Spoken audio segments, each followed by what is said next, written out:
Innama nahnu fitnatun fala takfur, katanya. Itu berbicara ketika seseorang menginginkan kasyaf, menginginkan ini, menginginkan.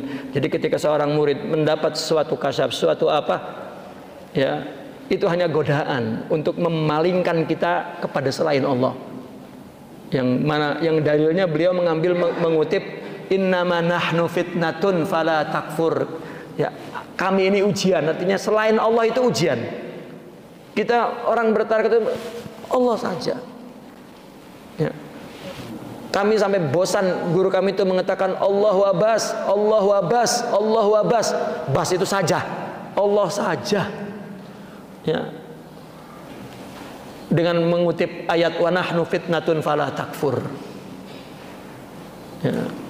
Nah, ini orang terkadang malah menuju itu lagi, ya udah kacau. Ya, maka itu akhirnya jadi Bani Sa'ad. Kalau sudah jadi Bani Sa'ad, maka dia menjadi mudda'i. Dan itu yang masuk ke dalam kategori pengkaburan tasawuf dari dalam, dari pelakunya. Karena ada intimak kepada satu madrasah, padahal dia tidak mengikuti jalannya. Dan itu banyak sekali, dari abad ke abad.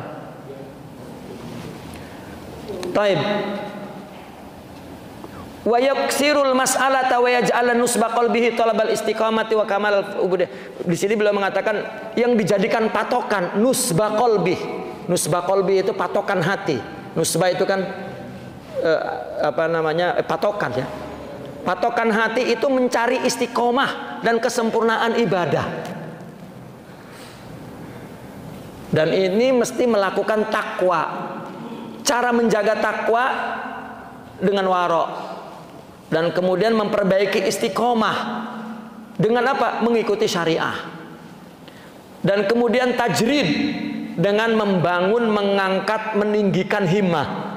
Himmah ini kan ada di dalam tasawuf disebut himmah aliyah. Himmah aliyah ini bahwa semangatnya untuk Allah itu aliyah. Apabila semangatnya untuk selain Allah maka daniyah.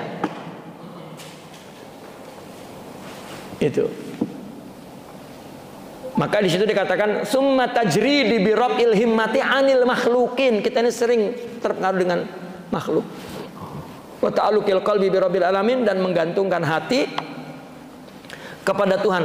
Akhirnya wala yatimmu dzalika illa bi suhbati syaikhin. Dan itu tidak terjadi mesti dengan bersuhbah dengan syaikh. Ya. Syaikh ini ada dua. Orang menjadikan syaikh itu ada dua. Illa bi suhbati kamilin, ya, kecuali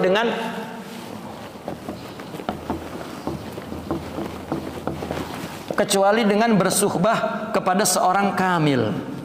Ini. Nah, bersuhbah kepada kamil ada dua caranya, jadikan ukhuwah atau jadikan masyakhah. Jadikan kawan atau jadikan guru.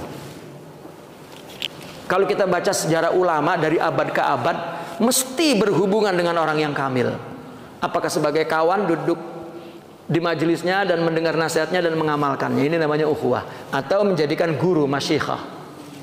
Karena guru ada etika, ada adab-adabnya. Tetap berkuduah itu merupakan kewajiban orang Islam. Ya, bersuhbah, berkuduah, ini kamil. Jadi sebetulnya orang tidak perlu masuk tarikat. Kalau memang tidak punya kapasitas untuk bersedia menjaga etikanya, cukup menjadikan orang kamil itu sebagai saudara. Artinya kalau kata kita kawan, ya, tempat curhat, tempat minta nasihat, tempat. Bahkan nasihat ulama ketika si kamil tidak ada, maka seseorang itu mesti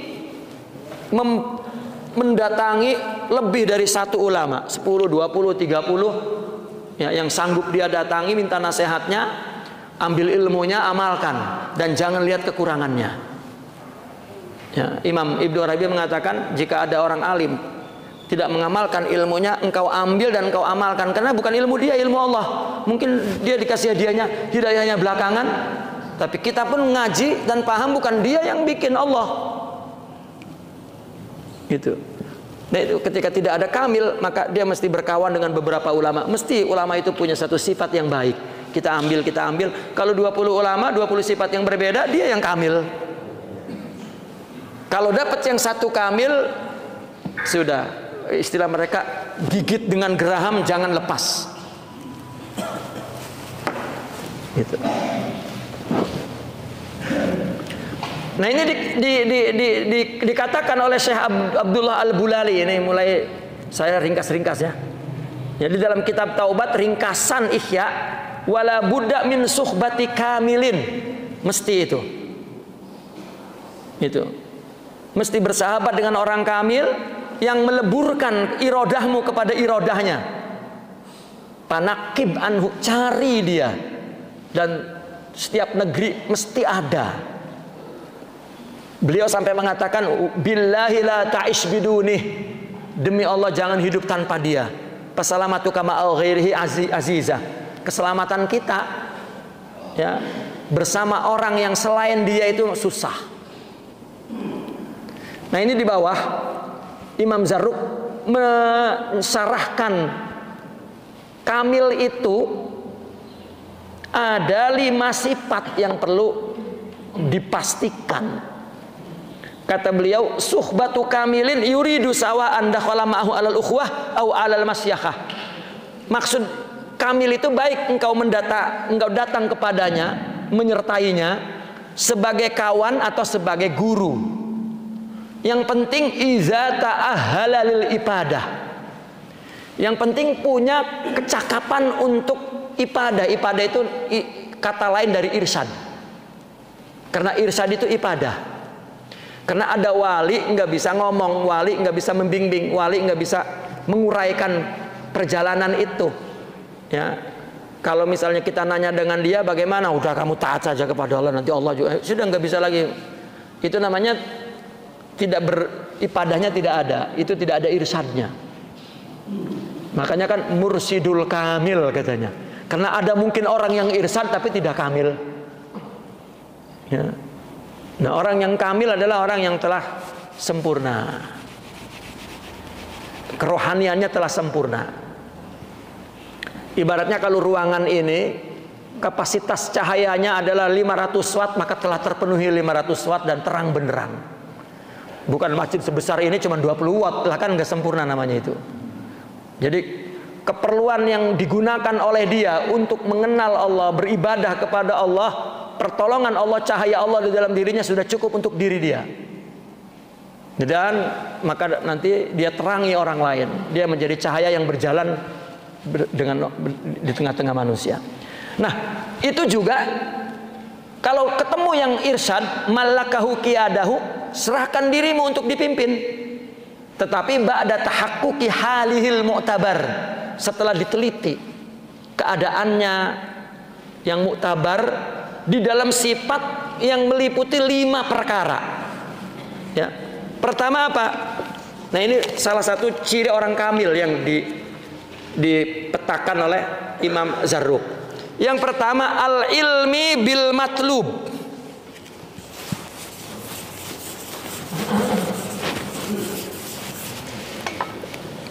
Yang pertama ini al-ilmu bil matlub.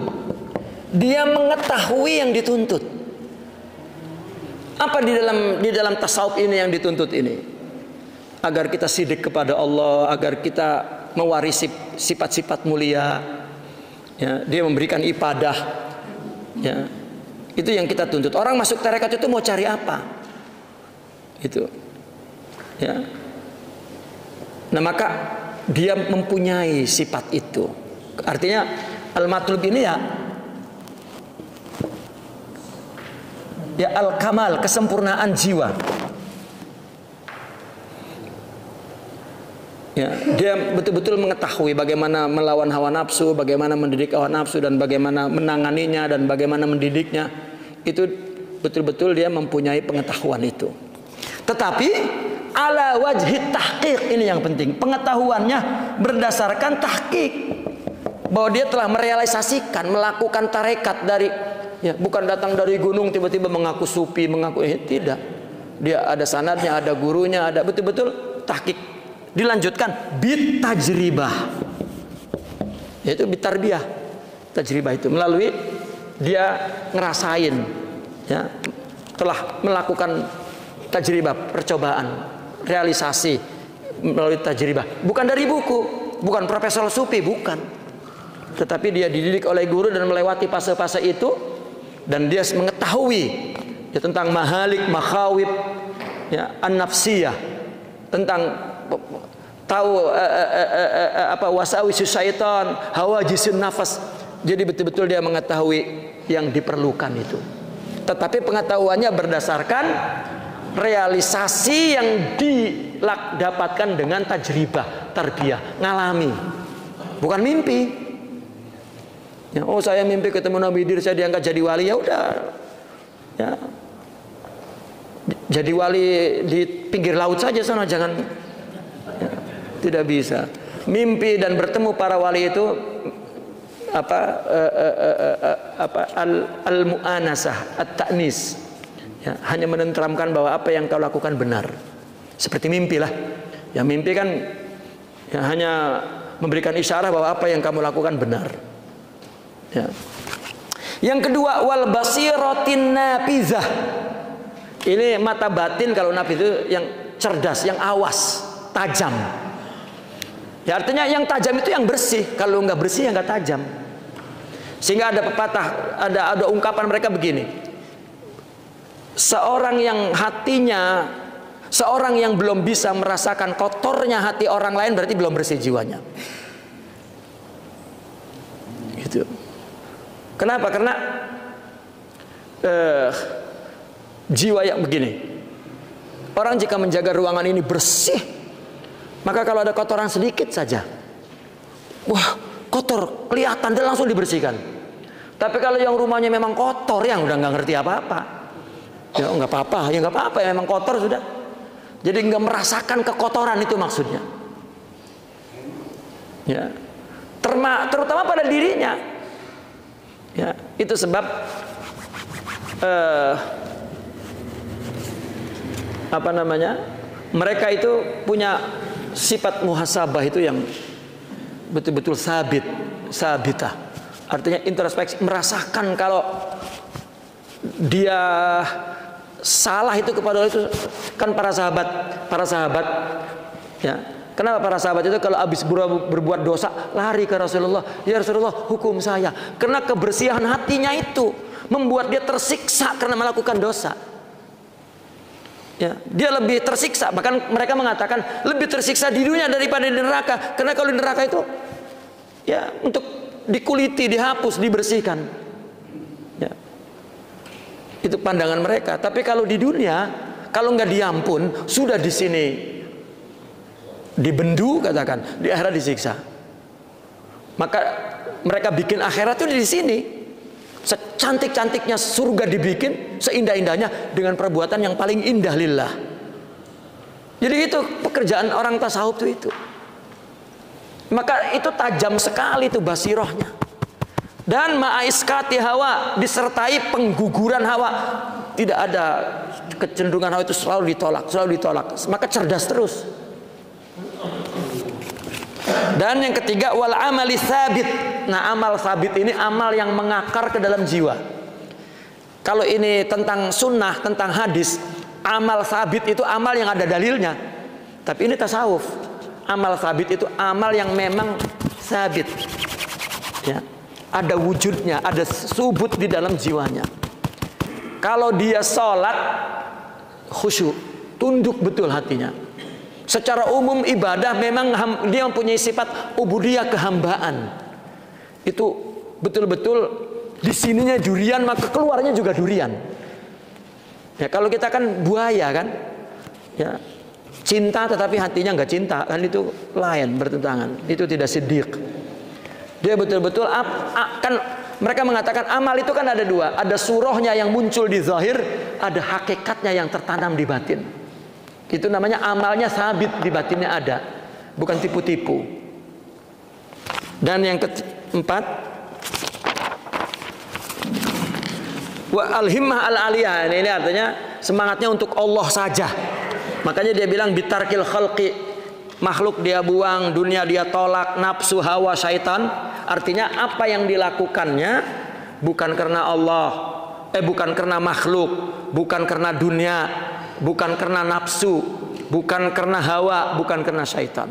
Dan yang ketiga, halatus sahihah, suasana batinnya, jiwanya, emosionalnya itu sehat. Karena selalu berkecenderungan kepada Allah, malaikat, kitab, rasul, hari akhir, sehingga angan-angan itu terhenti kepada Allah, sedikit atau banyak tidak ada. Dia tidak ada dia berangan-angan. Ruang angan itu sudah hilang. Ya, yang ada dia adalah hakikat kepada Allah. Ya, kita kan masih ada angan-angan, ya Allah kalau kaya, itu kan buang-buang waktu itu. Ya, meskipun sedikit. Apalagi sampai bertahun-tahun itu saja. Ya. Maka dikatakan as-sufi ibnu waqtih. Ya, itu konsep mereka. Sufi itu adalah anak waktu. Nah, diringkas 3. Sebetulnya kenapa ilmu? Karena pengetahuan ini yahdi, membimbing. Batin yumayiz, membedakan mana yang baik, mana yang buruk. Amal yu'in, membantu. Kita kalau dekat orang yang ahlillah, yang sabit, yang amalnya dari hati, maka kita menjadi ikut ikhlas seperti dia, ikut sabar seperti dia dalam melakukan apapun, karena amalnya memang dari hati. Dan juga himmahnya yuqawi. Ya, kita kalau ada zikir lalu ada guru, semangat. Kalau nggak ada guru, lemes. Ya itu, karena suasana rohani dia itulah, ya, yang mempengaruhi kita itu, dan katakan masuk ke lokomotif rohani dia. Oh, semangat. Begitu nggak ada, lemes. Walhal yarfa, dan keadaan jiwa itu. Ya. Kita dekat dengan orang sabar jadi sabar, dekat orang tidak sabar jadi tidak sabar. Ya, seperti itu. Namun diringkas katanya menjadi 3, akal, ilmu, dan muru'ah. Seorang yang kamil itu akalnya cerdas, ya, dapat memahami tentang urusan dunia, urusan hidup, dan ilmunya juga ilmu rohani, ilmu batin. Ya, artinya orang sufi ketika bicara ilmu bukan sekedar pengetahuan, hitungan, hafalan, dan pengetahuan ilmiah, tetapi adalah ilmu yang memang didasari oleh amal. Karena kita ini tidak wajib berilmu kalau tidak disuruh amal. Tidak dikatakan fardhu ala kulli muslim kalau tidak untuk amal. Ya. Maka mereka adalah orang-orang yang berilmu litadbirihi ma'adak, untuk mengatur akhiratmu. Wa muru'ah. Nah, ini adalah punya harga diri. Ya, muru'ah itu harga diri itu bukan harga diri secara fisik. Ya, sebagai manusia bukan, tetapi muru'ah di sini adalah punya sifat kerohanian, akhlak, dan dia melihat bahwa harga dia adalah seharga Allah yang perlu dipelihara, dijaga, dan lain sebagainya. Ya, muru'ah itu maru'ah kalau kita ya, maru'ah katanya. Itu muru'ah. Oh, karena punya muru'ah itulah li ta'dibik wa tahdzibi akhlaqik, untuk mendidik akhlak kita. Karena dia tahu bahwa di sini mesti sabar, di sini mesti tawakal, karena dia mempunyai muru'ah itu. Ya, mempunyai harga wibawa di sisi Allah yang tinggi. Nah, baru dikatakan bahwa kesempurnaan Anda ada pada kesempurnaan dia, dan seterusnya. Ya. Nah, ini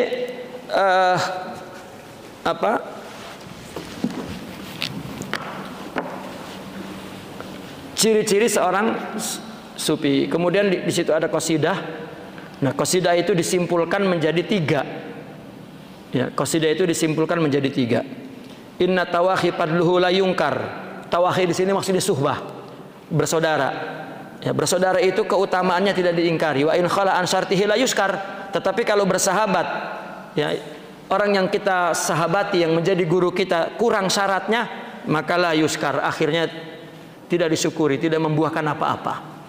Wa syartu fihi, syaratnya apa? Antawahil arifa, bersahabat dengan orang arif. Karena orang arif ini anil khuzuzi wal luhuzis sorifa, berpaling dari khuzuz, keinginan nafsu, dan luhuz, perhatian orang. Maqaluhu wa haluhu sayyan, ucapan dan keadaan jiwanya sama. Mayadu illa ila rahman, hanya mengajak kepada Allah. Anwaruhu daimatan as-surayah, cahayanya di dalam hati senantiasa mengalir dalam tubuh kita. Fika wa qad khafat bikar riayah, maka dengan begitu kita diliputi oleh pemeliharaan dari Allah. Ya, kalau kita bersama guru dan cahayanya terus mengalir, Ya, ini cahayanya mengalir, jangan berilusi bahwa seperti cahaya materi begitu. Apabila dekat itu mengalir, bukan. Ya. Artinya orang yang janas, orang yang selalu bersama maka akan serupa. Dengan tidak sengaja sadar bahwa kita terbentuk jiwanya oleh jiwa yang ada. Karena mereka orang yang senantiasa hudur kepada Allah hatinya, tidak ghaflah, maka kita berada di sisinya juga akan terbawa terus. Wa qasidan li faqidi hadza syarat, kalau kita menuju kepada orang yang tidak punya syarat untuk bersuhbah, yaqiduha qad akhta, maka ikatan suhbah itu salah. Likaunihi ya rabbiha mahasinihim panafsuhu dzatu iqtirarin aminah. Ya. Karena mereka melihat kebaikannya, maka dirinya mempunyai tipu daya, ya, dia aman dari tipu daya itu. Maka apa kata Imam Zarruq, bahwa qasidah itu mempunyai 3 makna. Pertama, seorang yang kamil itu orang yang harib anil khuzuzin nafsaniyah wal khuzuzin insaniyah. Jatah nafsu, setiap melakukan tidak ada untuk nafsunya. Lukhuz insaniyah, apa yang dia lakukan bukan untuk perhatian orang. Satu. Kedua, an yakuna sarfuhu ana bihalihi wa maqalihi. Ya, bukan hanya ucapannya saja dia berpaling dari dunia itu, dari semua itu, tetapi juga keadaan jiwanya. Maka kalau kita melihat kita mengetahui keadaan jiwanya, itu kita mendengar dari perkataannya. Makanya kata Imam Ibn Atha itu, la tashab man la yunhiduka haluhu wa la yadulluka 'ala Allahi maqaluh. Jangan kau jadikan guru orang yang keadaan jiwanya tidak membangkitkanmu dan ucapannya tidak menunjukkan kepada Allah. Mereka selalu mengatakan ini dari Allah, untuk Allah, dari Allah, untuk Allah, dari Allah, untuk Allah, dari Allah. Itu saja yang mereka katakan, tidak pernah ya mengatakan yang lain. Ya. Yang ketiga, seruannya hanya kepada Allah. Tidak la li syai'in dunah, tidak kepada apapun, Allah saja. Ya. Itu kita mendengar mereka para masyayikh yang memang dia betul-betul seorang mursyid, maka Allah, Allah, Allah, Allah saja, tidak ada yang lain. Nah, di bawah ini rincian daripada di atas, Imam Zarruq ini mengambil kisah tentang Sidna Abul Hasan Syazili. Ya. Sidna Abul Hasan Syazili bertanya kepada gurunya. Gurunya bernama Syekh Abdussalam Ibn Masis. Kita berhenti 10:30 ya. Kita berhenti 10:30. Sekarang jam berapa itu? 10. Baik. Yassiru wala tu'assiru. Ya. Imam Abul Hasan bertanya kepada gurunya Sidi Abdussalam Ibn Masis, "Ma ma'na hadzal hadis ya syaikhi? Yassiru wala tu'assiru." Karena ad-dinu yusrun, katanya agama itu mudah. Maka Nabi menyuruh permudahlah, jangan persulit. Apa jawaban gurunya? Ya. Dulluhum 'ala Allah la 'ala dunya. Ajak orang ke Allah, jangan ke dunia. Man dallaka 'ala dunya faqad ghasyak. Orang yang nyuruh belajar, nyuruh ngaji, nyuruh untuk dunia, menipu. Man dallaka 'alal a'mal faqad ata'abak. Orang yang hanya agama ini menyuruh amal zahir, tidak membangun hakikat amal, itu meletihkan. Gimana orang disuruh sabar tidak punya sabar? Di mana orang disuruh tawakal tidak punya tawakal? Orang disuruh sholat tidak punya khusyuk, letih. Orang disuruh memberi tidak punya sifat dermawan, letih. Ya, mandalaka Allah faqad arahak. Siapa yang menunjukkan kepada Allah, lakukanlah ibadah untuk Allah, Allah akan memberikan hakikat amal. Nanti engkau beramal baru mudah. Nah, untuk memudahkan orang beragama, bangun rohaninya agar Allah anugerahkan inayah Allah. Ya, itu yang maka mereka mengatakan aku ibadah ini dengan Allah, artinya dengan ridho, syukur, wara, khusyuk, semua itu anugerah Allah. Ya. Itu kan penamaan dalam agama, ini ridho, ini syukur. Orang yang punya itu ngerti juga enggak. Kalau enggak ada dalil di agama, enggak disebut di hadis, enggak, Meskipun sudah ada, lupa untuk mengaku bahwa saya kok sabar sekali ya. Tidak ada.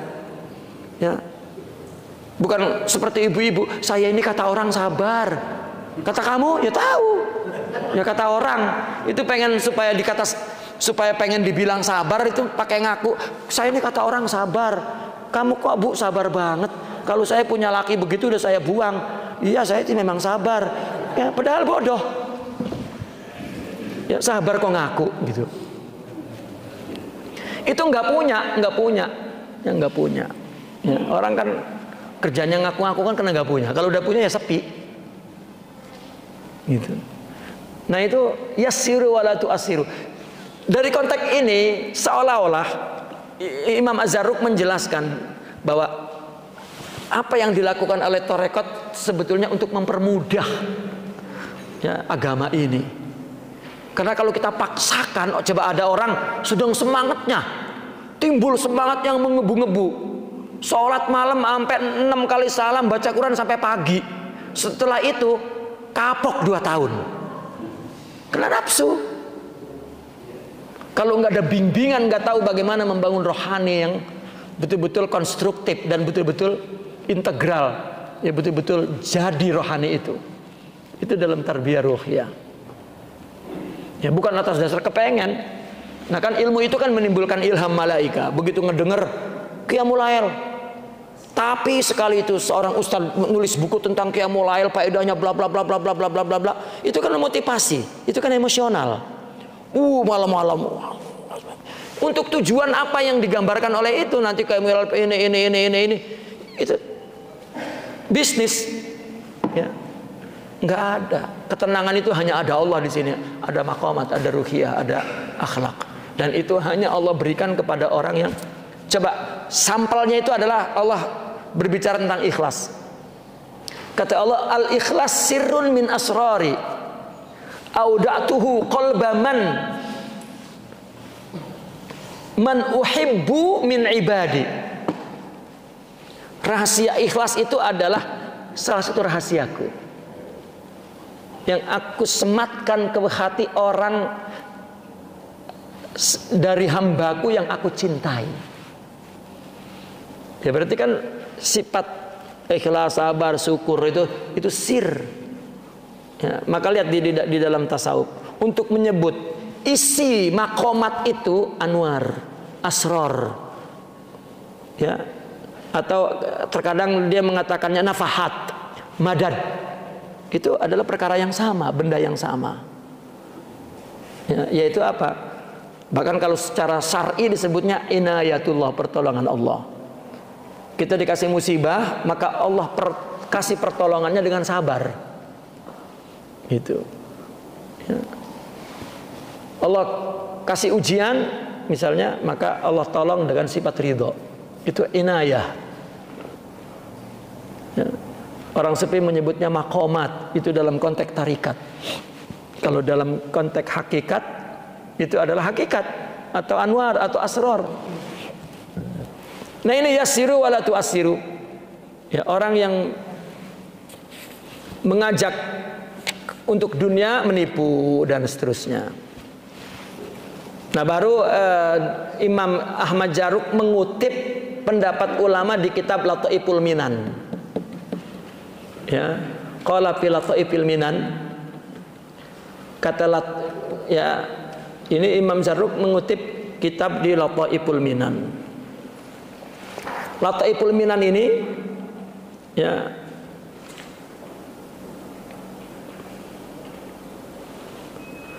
kitab yang ditulis oleh Imam Ibn Athaillah Sakandari yang dinisbatkan kepada Imam Syazili Abul Abbas Al-Mursi. Ya, mereka mengumpulkan nasihat-nasihat itu. Ya. Karena anugerah yang lataif. Di situ dikatakan bahwa innama yakunul iktida'u. Iktida itu hanyalah biwaliyin kepada wali. Dallakallahu alaihi. Wali yang mana? Wali yang telah ditunjukkan oleh Allah kepadanya. Ya, wali yang telah Allah tunjukkan ya, yang telah menunjukkan kepadamu, wali yang telah Allah menunjukkanmu kepadanya. Wali itu. Itu halaman 24 ya. Jadi iktidak itu hanya dengan wali. Wali yang dallakallahu alaihi. Karena begini, ada ungkapan begini, ma'rifatul wali as'ab min ma'rifatillah katanya. Mengenal wali itu lebih susah daripada mengenal Allah. Karena setiap orang itu Allah berikan berdasarkan kapasitasnya masing-masing mengenal Allah. Tapi kalau mengenal wali itu nggak bisa. Karena wali itu sosok yang sempurna, maka yang tahu wali yang sama sempurnanya. Makanya la ya'riful wali ilal wali. Gak ada orang tahu wah itu wali, berarti dia wali. Loh iya. Kalau mengenal Allah yang masing-masing punya kapasitas. Ada yang pengenalannya hanya pengenalan dari segi hukum, dari segi dalil tauhid, dari segi pengalamannya, dari segi pokoknya. Tapi kalau mengenal wali, dia sosok yang Allah anugerahkan kesempurnaan rohani, makanya hanya yang tahu hanya yang sesama wali. Ya kan, la ya'rifus sabir illa sabir. Nah, orang yang tahu siapa yang punya sifat sabar dan siapa yang tahu sedang bersabar hanya orang bersabar. La ya'riful alim illa alim. Ya, Imam Abu Hanifah suatu ketika duduk mengajar, lalu dia lihat rupanya ini murid terdekatnya semua. Lalu dia bertanya, adakah orang lain? Artinya orang lain itu adakah murid yang ya bukan khusus gitu. Maka kata muridnya setelah memastikan, la ya imam katanya. Taib. Dia mau ngapain? Rupanya mau ngangkat kakinya pegel. Ya, karena kalau kepada orang dekatnya kan sudah ya ada istilah tarkul adab li ahlil adab katanya. Tidak beradab kalau kepada kelompok ahli adab ya adab gitu. Jadi dia angkat kakinya. Begitu diangkat kakinya, maka ada orang pakai jubah, pakai sorban, sambil bersedekap masuk ke majelisnya dan duduk di belakang. Terus beliau cepat-cepat menurunkan kakinya dan memperbaiki dirinya. Takut itu orang alim tidak sopan. Lalu ikut pengajian. Kemudian dipersilakan siapa yang mau bertanya, bertanyalah orang yang baru datang. Dari kualitas pertanyaannya menunjukkan bahwa tidak alim. Diangkat lagi kakinya oleh Imam Abu Hanifah. Lakan la ya'riful alim ilal alim itu. La ya'riful wali ilal wali. Tapi semua orang punya kapasitas mengetahui Allah, mengenal Allah masing-masing. Ya, maka jangan macam-macam Pak. Ya, itu wali. Wah, berarti kita wali tuh. Ya, saya sering ditanya oleh kawan. Ya adalah orang yang nanya, Sidi, kira-kira siapa kutub sekarang? Saya merinding tuh ditanya begitu. Kutub itu siapa sekarang? Atau si anu mursyid tidak? Itu saya merinding. Ya, saya jawabnya ringkas saja. Saya masih iblis, jadi nggak tahu. Karena yang tahu wali itu wali. Ya, apalagi itu wali mastur. Sudah wali mastur lagi kok tahu? Gimana wong sudah dimastur kok tahu? Makin mastur makin tidak tahu.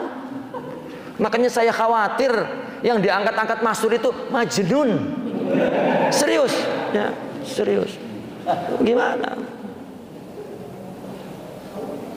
Ya, dukun aja bisa heboh apalagi. Ya. Wallahu alam.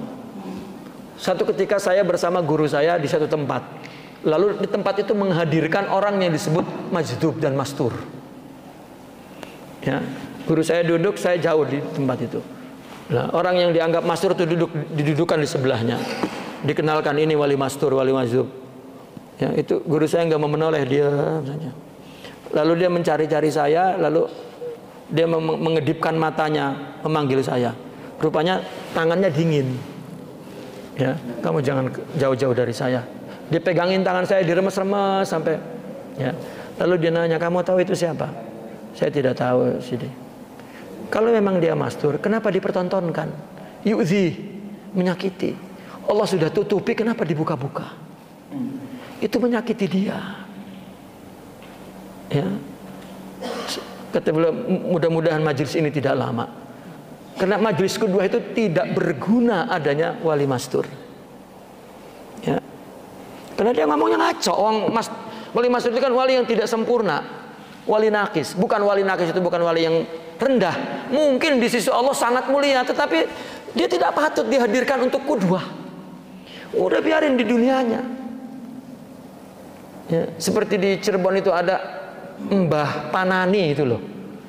Ya, kita husnuzan saja wali mastur sudah buang di laut, jangan dibawa ke majelis. Yang dibawa ke majelis itu yang hafizul Quran wala hadis, alim, amil, dan dia arif billah, itu yang kita perlukan. Ya, nanti juga di akhir-akhir ini ada, kalau sempat hatam ini, kayaknya nggak hatam ini.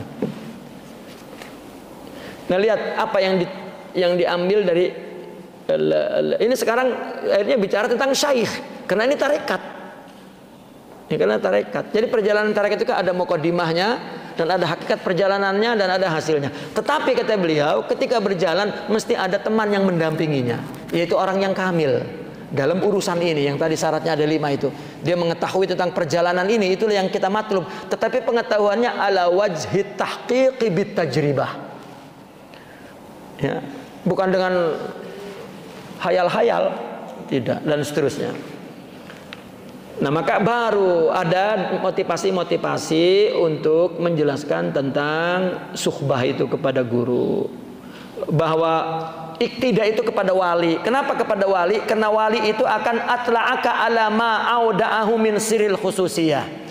Karena wali itu akan memperlihatkan kepadamu apa rahasia sir khususiyah yang Allah berikan kepadanya. Jadi akhirnya orang sufi menyebut tubuh seorang yang kamil, ya, ruhnya di dalam ini disebut khususiyah, ya, keistimewaan Tuhan, gitu.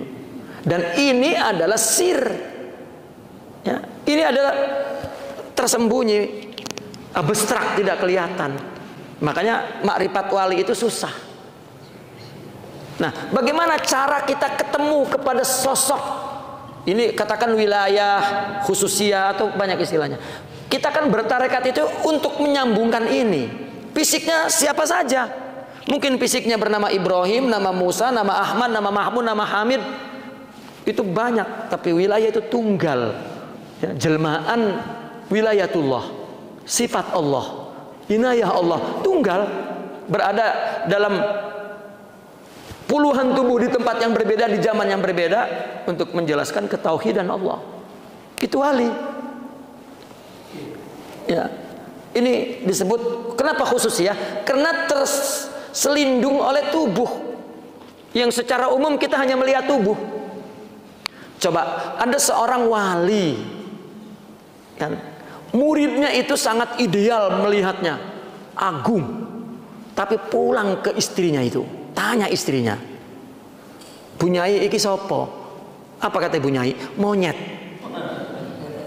Ya, artinya laki-laki yang kalau malam keratak-keratak di atas ranjang lah, kan monyet kata istrinya itu. Nggak ada walinya itu. Hubungan dia adalah suami istri, nggak mau ditukar. Nggak ada seorang wali, diam, wah, habis, nggak dikasih makan oleh istrinya itu. Atau anaknya kan ayah, ponakannya paman, nggak ada ngelihat khususnya itu, nggak ada. Makanya jangankan bidang rohani, ilmu saja, anaknya itu nggak belajar dengan bapaknya. Ya kalau dibentak nggak ada adabnya, ya bagaimana? Ilmu itu mesti ada adabnya, ada tawaduknya. Ya, makanya disuruh belajar kepada yang lain. Apalagi ini khususnya ini, illa man rahimah rabbi, kecuali ya seperti Imam Junaidi itu malah gurunya pamannya. Ya, itu kecuali memang yang Allah lindungi dengan rahmatnya. Ini khususnya nggak bisa dilihat fisiknya. Ya, ini khususnya. Nah, maka apa kata mereka? Allah akan akan bukakan, ya, khususiyah ini sehingga ada injizab, ada daya tarik kepada orang ini, mengagumkan. Orang yang ingin Allah itu syaratnya cuma satu. Jika orang yang ingin Allah, Allah akan pertemukan kepada rohani ini, kepada sosok wali ini, sosok yang memiliki khususiyah ini, baru dia melihatnya kok kagum, ya apa mulia, ideal, nggak bisa diubah, meskipun melihat fisiknya maksiat tidak dirubah, karena ya, tidak ada yang maksum kecuali Rasulullah, dan dosa itu diciptakan untuk taubat, ya, dan orang yang jujur ingin Allah itu dia akan fokus kepada khususiyah ini. Itulah fenomena kenapa mereka itu para murid dengan gurunya itu setia sekali, karena dia sudah kecantol khususiyah ini. Sama juga seorang anak perempuan sudah cinta kepada laki-laki, kita ngelihat orang tuanya itu laki-laki itu buruk sekali, jelek sekali, maka kata perempuan itu, ya mama nggak tahu siapa dia sebenarnya. Itu kan sudah kecantol, ya. Tapi itu kan dunia nafsu, begitu. Ya. Mama hanya ngelihat zohirnya. Itu kan kayak wali itu. Ya. Nah begitu juga. Sementara istrinya, anaknya, pamannya, yang ngelihat itu fisiknya, tetapi muridnya ngelihat khususiyah. Ya. Saya pernah, guru saya pergi ke satu tempat, lalu orang minta air. Ya ada yang stroke minta air, sembuh. Wah, dikenal Syekh Fulan itu wali. Dan guru saya itu tidak suka bercerita tentang karomat. Jadi saya cerita dengan senior saya di Mesir itu. Itu Syekhuna itu di sana itu dikenal karomat. Kenapa? Ada beberapa orang yang stroke, yang ginjal minum airnya sembuh semua. Ya, oh iya, udah. Kamu cerita nggak dengan saya? Takut saya cerita. Beliau nggak suka dengan cerita-cerita begitu. Rupanya yang senior itu cerita dengan guru saya. Itu kok Rohimuddin katanya sampean, wah karomatnya manjur. Dipanggil saya ke rumah beliau itu. Panggil, nah, saya datang. Rupanya begitu datang, beliau lagi berantem sama istrinya. Ya, lagi berantem sama istrinya itu. Saya sudah masuk kadung di dalam, berantem dengan istrinya. Jadi saya keluar pelan-pelan gitu. Wah ini perang dunia ini. Begitu saya keluar, tiba-tiba guru saya ngelihat, mau kemana kamu? Ya saya bohong, ada teman saya nunggu di luar. Kata beliau, kamu baru menyaksikan separuh adegan, katanya gitu. Jadi saya kayak patung berdiri. Ya saya habis ngelayani, bikin kopinya apa semua, kok berantem? Saya pikir saya, ya Allah, itu istrinya nggak ngerti siapa dia. Itu kita muridnya tuh kan. Aduh, sampai saya berniat nanti setelah ini saya akan kasih tahu istrinya itu, kamu nggak tahu siapa suamimu. Saya pernah bilang begitu. Habis saya dimarah. Emang siapa katanya sih? Saya tanya ibunya ini nggak ngerti siapa. Emang siapa? Langsung disebut namanya. Ya. Waduh. Ya, akhirnya begitu selesai rupanya baikan. Nah, itu rupanya kata beliau, kamu baru menyaksikan separuh adegan. Ada adegan bagaimana cara rujuk kepada kebenaran, kepada kebaikan. Ya Allah, kata saya, kalau baca buku itu susah. Tapi kudwah itu kelihatan sekali orang-orang yang mukhlis. Ya salah berantem tapi balik gitu. Gitu karena hatinya bersih. Saya dipikir Allah, inilah kudwah. Orang kan nyari wali itu yang sempurna susah Pak, kalau ngikutin yang sempurna kayak Nabi. Ya, Nabi aja ngasih contoh yang ada salah-salahnya supaya tahu cara tobatnya. Wali itu kita cari yang salah supaya tahu tobatnya bagaimana. Gitu. Dan saya dipahamkan ya oleh beliau itu begitu, dan banyak rupanya buku-buku begitu. Kita itu banyak tasawuf tradisi yang nggak merujuk ke manhaj yang benar. Nah begitu udah selesai baru saya ketawa-ketawa. Kamu bilang saya karomat, tanya istri saya tuh. Karomat? Kata beliau, ini yang karomat tuh istri saya tuh. Ya. Sampai istrinya marah-marah, beliau sampai takut-takut, kan itu yang karomat.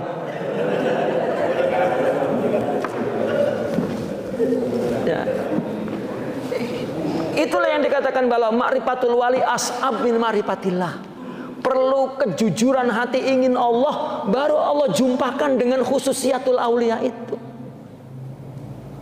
Makanya kata Imam Ibn Atha apa? Jidda sidqan tajid mursyida. Sungguh-sungguhlah sidik kepada Allah, baru engkau dapat mursyid.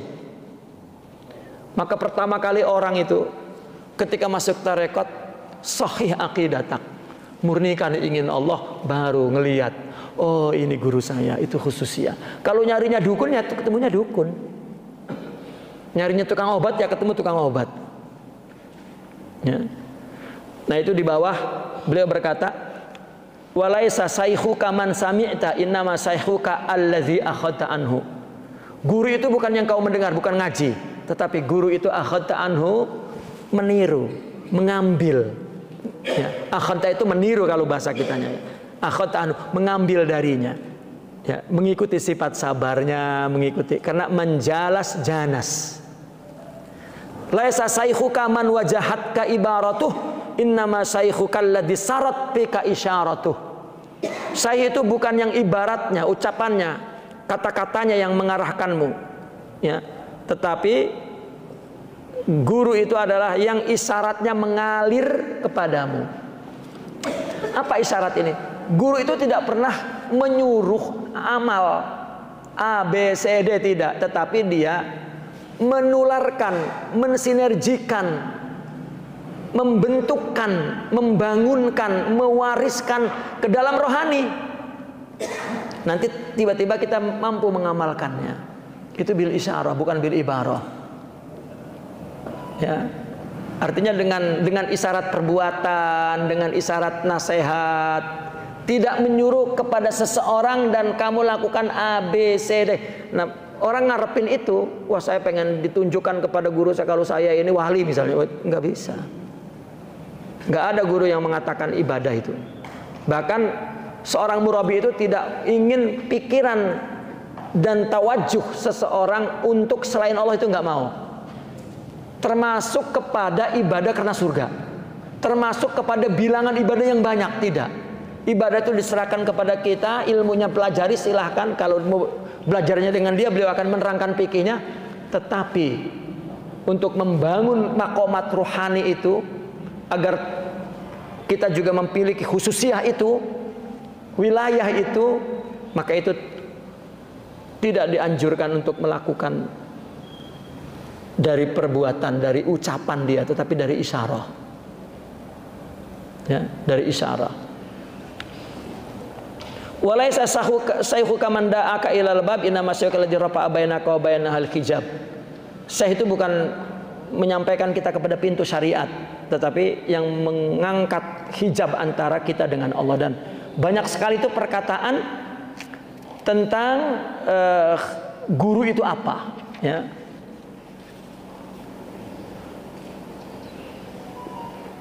Kita akan sambung nanti setelah Jumat ke penjelasan beliau. Kalau di sini halaman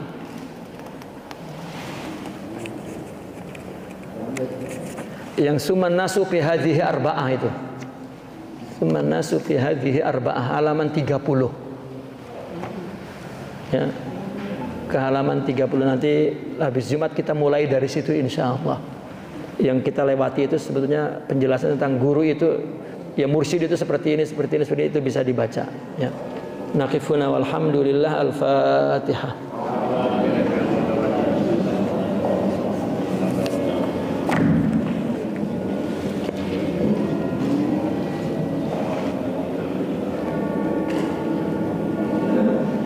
Allahumma salli ala sayyidina Muhammadin wa ala alihi wa sahbihi wa barik wa sallam. Allahumma inna nas'aluka an tuhaqqiqana bima 'allamtana wa 'allimna ma yanfa'una wa zidna ilman. Akhrijna min zulumatil wahmi wa aqimna bi nur. Iftah alaina futuhal arifin bi hikmatika wa ansur alaina rahmataka wa alhimna rusdana wa a'idna min sinna wa aqina bit taqwa jamila bil afiyah bi rahmatika ya rabbana zalamna anfusana wa tub alaina wa illam taghfir lana wa tarhamna lana. Sallallahu ala sayyidina Muhammadin wa ala alihi wa sallam. Alhamdulillahi rabbil alamin. Assalamualaikum warahmatullahi wabarakatuh.